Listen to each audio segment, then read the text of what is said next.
what we see happening in some Japanese lessons is the teacher gives a problem, and then the teacher and the students are working on the problem for a while, and the teacher walks around and looks to see what strategies students are using. And in the teacher's mind, the teacher picks maybe 2 or 3 students who have very exemplar strategies for illustrating certain purposes.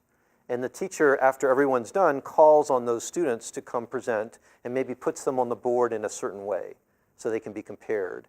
And so I'm not just having any strategies selected. I've chosen which ones I think are the most important for illustrating. So if I were giving a problem like the ones that we were looking at, like this problem, and I gave that to students to solve, then maybe I would walk around and see who did what, and maybe I find one student who used a standard strategy and one student who used the innovative strategy and one student who did something else that's kind of interesting.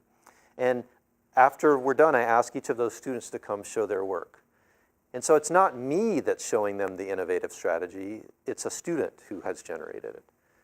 And so I think that, I don't know how common that is here to make use of student-generated work instructionally, but I think for some teachers that feels like I'm giving up control, that I'm not the one in charge, I'm showing students' work, but I have a lot of control as to which students I'm asking to show their work, and I have a plan, and it's very much controlled, but I'm giving students this idea that they are using their work and learning from it.